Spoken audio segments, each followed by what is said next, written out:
जय श्री कृष्णा दोस्तों, राधे राधे। आज हम आप सभी के लिए दुर्गा सप्तशती का 9वां अध्याय लेकर आए हैं। आप सभी श्रद्धा और भक्ति भाव से इसका श्रवण करिएगा और अगर आपको ये कथा अच्छी लगे तो कमेंट में जय माता दी जरूर लिखिएगा। साथ ही वीडियो को लाइक भी जरूर करिएगा।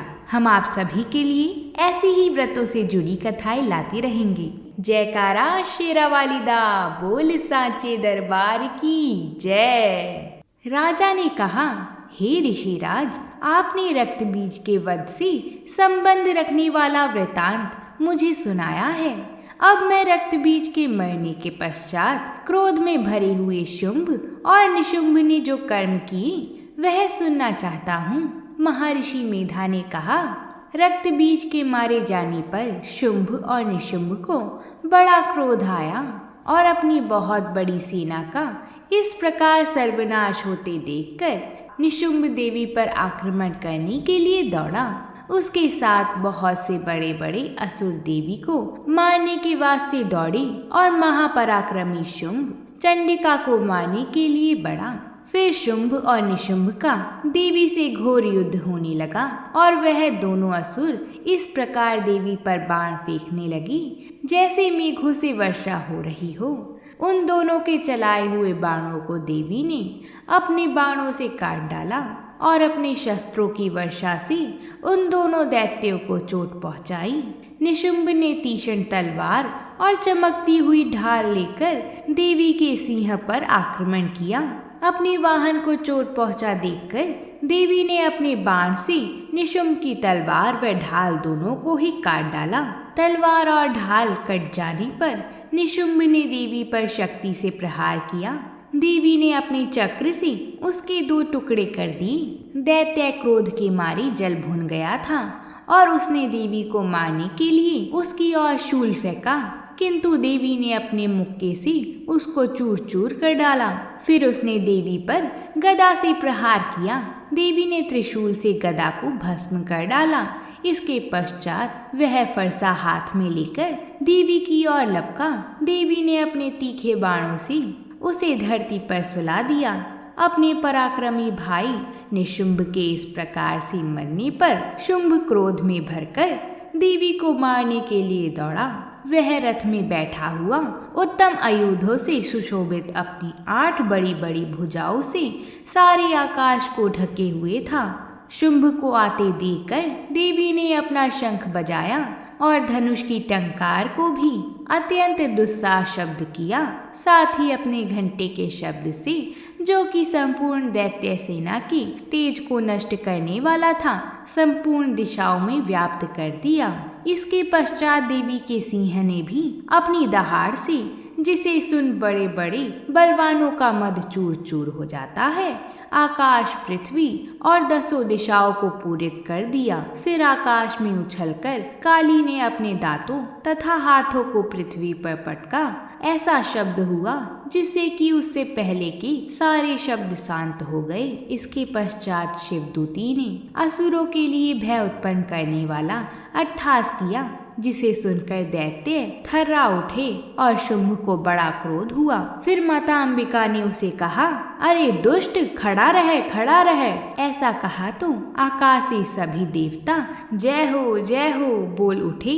शुंभ ने वहां आकर ज्वालाओं से युक्त एक अत्यंत भयंकर शक्ति छोड़ी, जिसे आते देखकर देवी ने अपनी मोहल्का नामक शक्ति से काट डाला। हे राजन, फिर शुंभ के सिंहनाद से तीनों लोक व्याप्त हो गए और उसकी प्रतिध्वनि से ऐसा घोर शब्द हुआ जिससे इससे पहले के सब शब्दों को जीत लिया।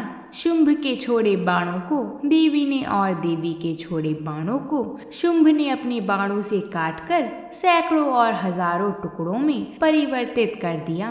इसके पश्चात जब चंडिका ने क्रोध में भरकर शुंभ को त्रिशूल से मारा तो वह मूर्छित होकर पृथ्वी पर गिर पड़ा। जब उसकी मूर्छा टूटी तो वह धनुष लेकर आया और अपने बाणों से उसने देवी काली का और अपने बाणों से उसने देवी काली माता को तथा सिंह को घायल कर दिया। फिर उस राक्षस ने 10,000 भुजाएं धारण करके चक्र आदि आयुधों से देवी को आच्छादित कर दिया। तब भगवती दुर्गा जी ने कुपित होकर अपने बाणों से उन चक्रों तथा बाणों को काट डाला। यह देखकर निशुंभ हाथ में गदा लेकर माता चंडिका को मारने के लिए दौड़ा। उसके आते ही देवी ने तीक्ष्ण धार वाले खड्ग से उसकी गदा को काट डाला। उसने फिर त्रिशूल हाथ में लिया। देवताओं को दुखी करने वाले निशुंभ त्रिशूल हाथ में लिए हुए आता देखकर माता चंडिका ने अपने शूल से उसकी छाती पर प्रहार किया और उसकी छाती को चीर डाला। शूल विदीर्ण हो जाने पर उसकी छाती में से एक उस जैसा ही महापराक्रमी दैत्य ठहर जा कहता हुआ निकला। उसको देखकर देवी ने बड़े जोर से ठहाका लगाया। अभी वह निकलने भी न पाया था कि उसका सिर अपनी तलवार से काट डाला। सिर के कटने के साथ ही वह पृथ्वी पर गिर पड़ा। तदंतर सिंह दहाड़ दहाड़ कर असुरों का भक्षण करने लगा और माता काली शिवदूती भी राक्षसों का रक्त पीने लगी। कौमारी की शक्ति से कितने ही महादैत्य नष्ट हो गए।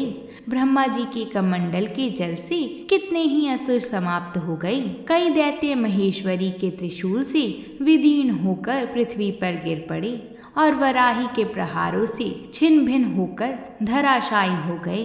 वैष्णवी ने भी अपने चक्र से बड़े बड़े महापराक्रमियों का कचुम्बर निकालकर उन्हें यमलोक भेज दिया और इंद्री से कितने ही महाबली राक्षस टुकड़े टुकड़े हो गए। कई दैत्य मारे गए, कई भाग गए।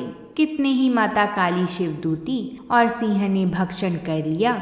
इस प्रकार श्री मार्कंडेय पुराण में सावर्णिक मनवंतर के अंतर्गत देवी महात्म्य में निशुंभवध नामक 9वां अध्याय संपूर्ण होता है। तो बोली दुर्गा माता की जय। आइए अब हम सभी मिलकर दशा माता की कथा को सुनते हैं।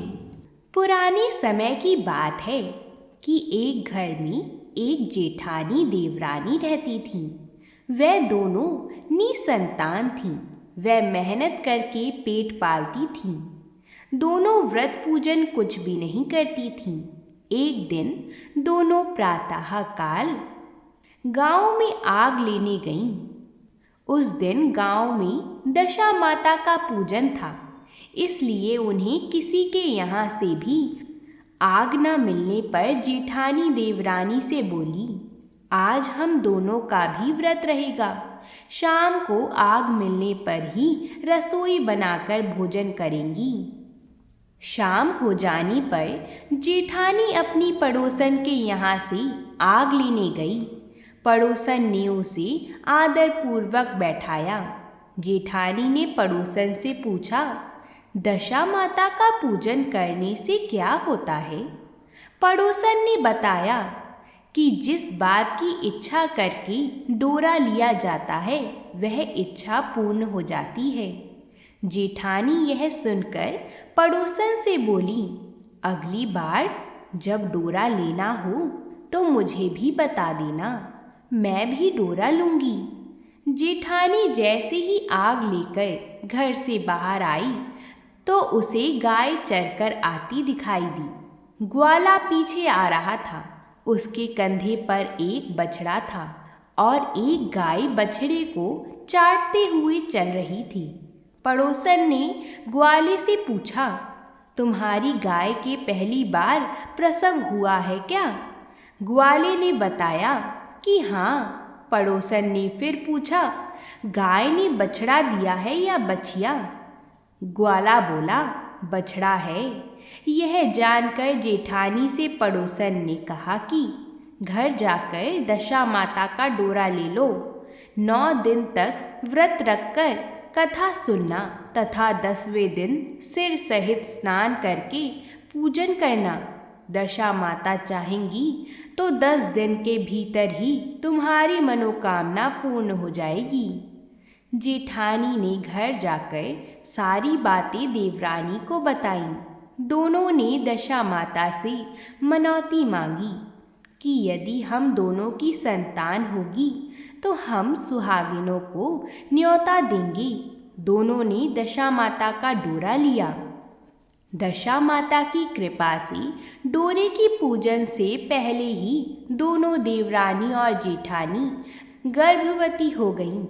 9 महीने 9 दिन के बाद दोनों ने 2 लड़कों को जन्म दिया।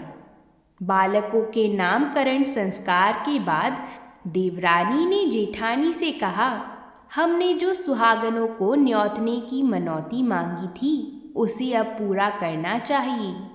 जेठानी ने कहा कि अभी ऐसी क्या जल्दी है, जब लड़कों का अन्नप्राशन संस्कार होगा तब सुहागिनों को न्योता दे देंगी। जब लड़कों का अन्नप्राशन संस्कार हुआ तब देवरानी ने जेठानी से सुहागिनों को न्योतने की बात कही, परंतु जेठानी ने बात को टाल दिया और कहा कि लड़कों के मुंडन संस्कार पर सुहागिनों को न्योता दे देंगी। होते होते कुछ समय बाद लड़कों का मुंडन संस्कार भी हो गया। देवरानी ने जेठानी को सुहागिनों को न्योतने की बात कही। जेठानी बोली, लड़कों की सगाई के समय ही सुहागिनों को न्योता दे देंगे। लड़के बड़े हो गए, उनकी सगाई भी हो गई, परंतु जेठानी ने अब की बार भी सुहागिनों को नहीं न्योता। जेठानी बोली, जिस दिन लड़कों के फेरे होंगे उसी दिन सुहागिनों को न्योता दूंगी। इस पर देवरानी बोली, बहन तुम्हारी जब इच्छा हो तब सुहागनों को बुला लेना, परंतु मैं तो लग्न के दिन ही सुहागनों को न्योता दे दूंगी।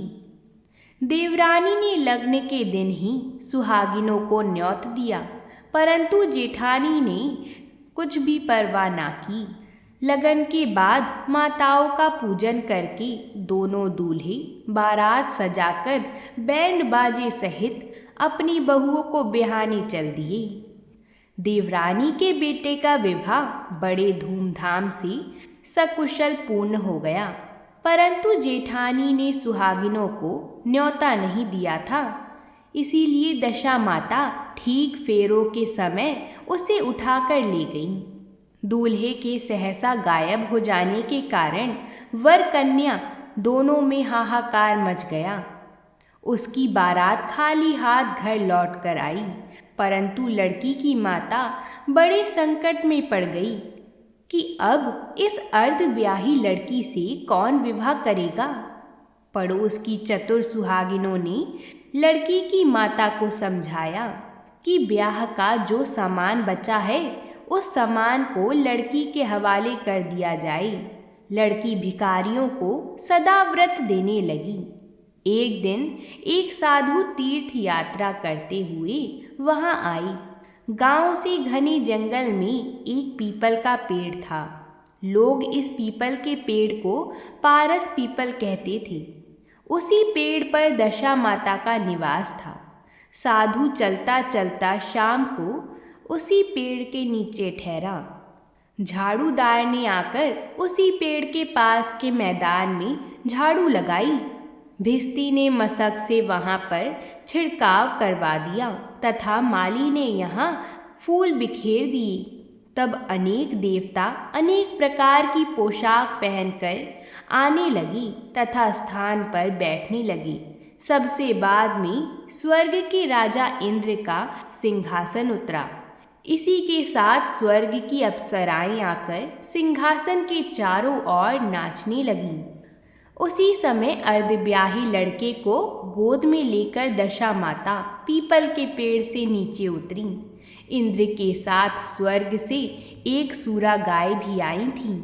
उसने 2 गिलास दूध दिया था। लड़के ने अर्धब्याही के भाग का 1 गिलास अलग कर दिया गया। दूसरे गिलास का दूध भी पी लिया। जब तक अप्सराओं का नाच गान होता रहा, दशा माता लड़के को गोद में लेकर बैठी रही। प्रातः काल होते ही देवताओं का दरबार भंग हुआ। साधु भी वहाँ से चलकर गांव में आए। साधु महाराज गांव में भिक्षा मांगते मांगते अर्धब्याही लड़की के घर पर पहुँची। लड़की ने आदरपूर्वक साधु को बैठाया और भोजन तैयार किया। लड़की ने 3 पत्तल परोस कर रखे।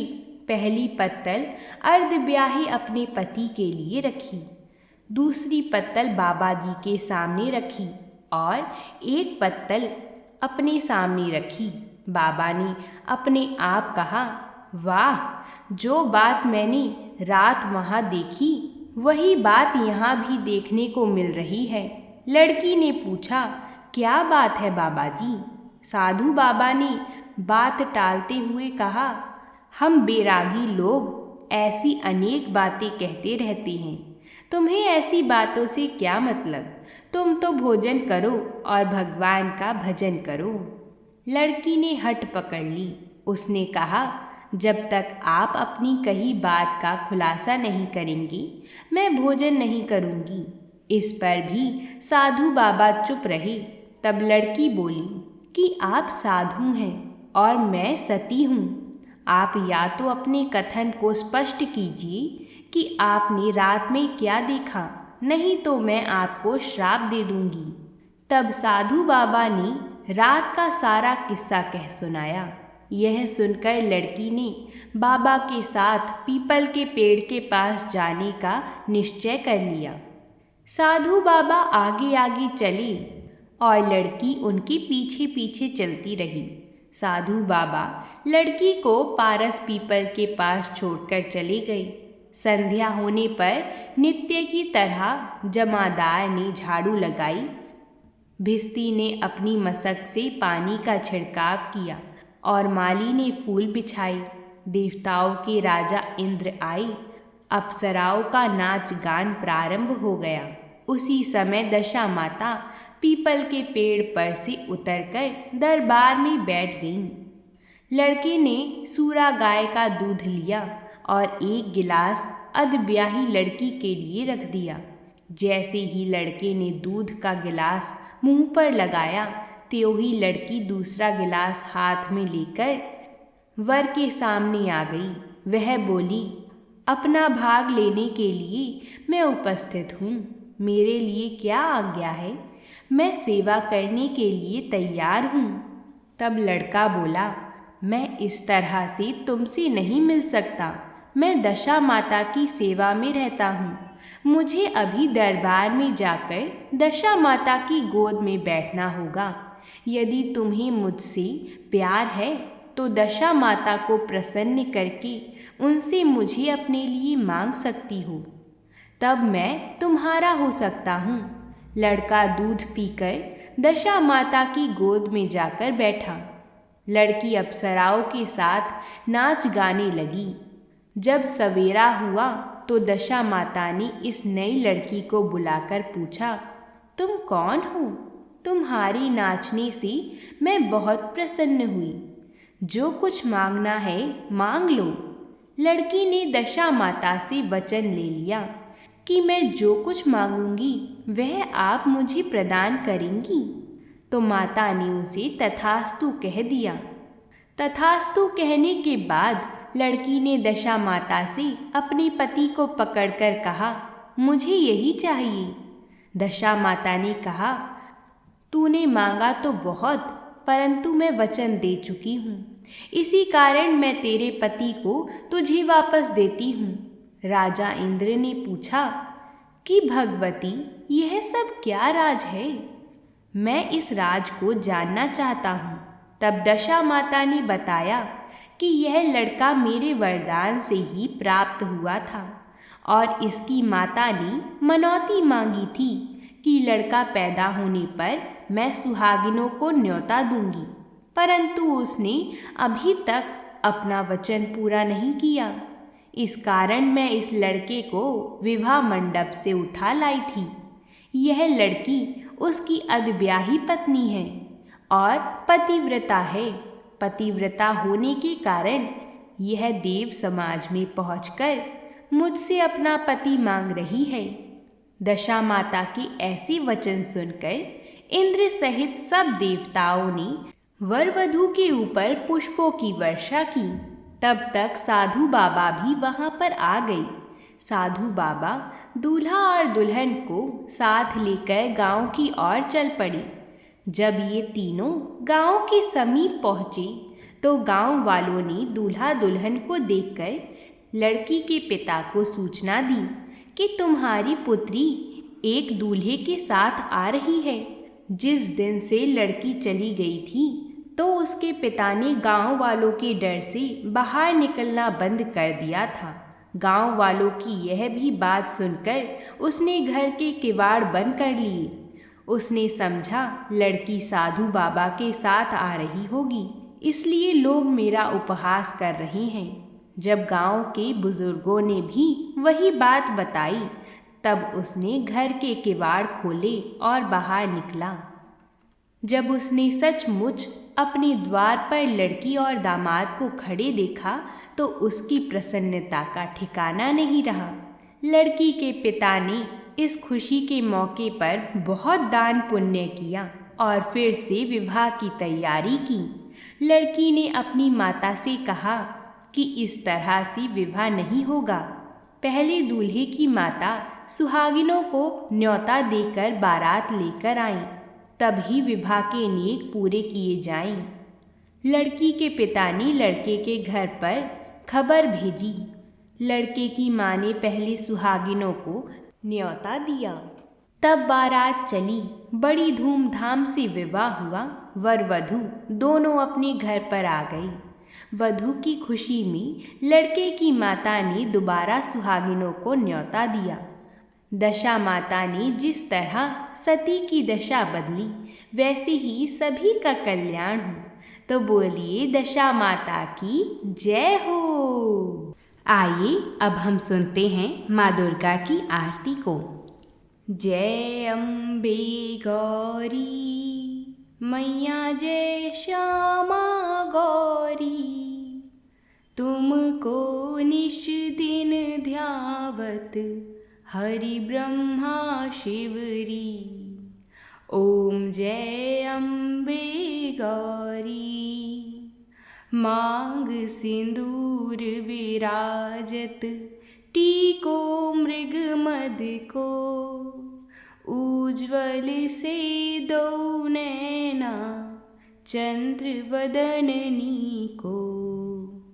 ओम जय अम्बे गौरी कनक समान कलेवर, रक्तांबर राजी, रक्त पुष्प गलमाला कंठन पर साजी। ओम जय अम्बे गौरी केहरी वाहन राजत, खड्ग खपर धारी, सुर नर मुनि जन सेवत, तिनके दुख हारी। ओम जय अम्बे गौरी कानन कुंडल शोभित, नासाग्रे मोती, कोटिक चंद्र दिवाकर, समराजत ज्योति।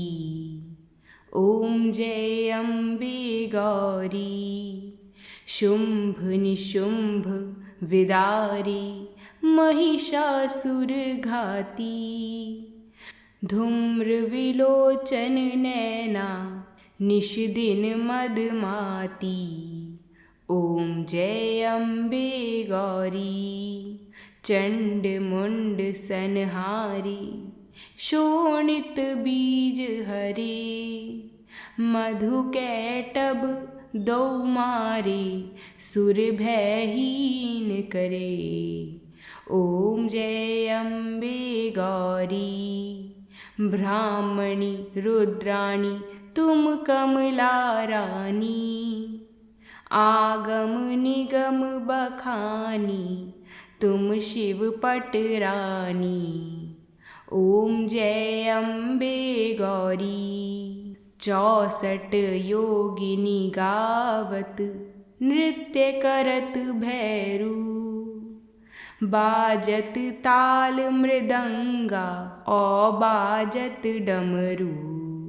ओम जय अम्बे गौरी तुम ही जग की माता, तुम ही हो भरता, भक्तन की दुख हरता, सुख संपत्ति करता। ओम जय अम्बे गौरी। भुजाचार अति शोभित, वर मुद्राधारी। मन वांछित फल पावत, सेवत नर नारी। ओम जय अम्बे गौरी। कंचन थाल विराजत, अगर कपूर बाती। माल के तुम्हें राजत, कोटि रतन ज्योति। ओम जय अम्बे गौरी। अम्बे जी की आरती जो कोई नर गावे। कहत शिवानंद स्वामी, सुख संपत्ति पावे। ओम जय अम्बे गौरी। बोलिए शेरों वाली माता की जय। अगर आप सभी को ये कथा पसंद आई है तो वीडियो को लाइक और चैनल को सब्सक्राइब ज़रूर करें और अपने प्रेम के साथ कमेंट बॉक्स में जय माता दी ज़रूर लिखें। तो प्रेम से बोलिए जय माता दी।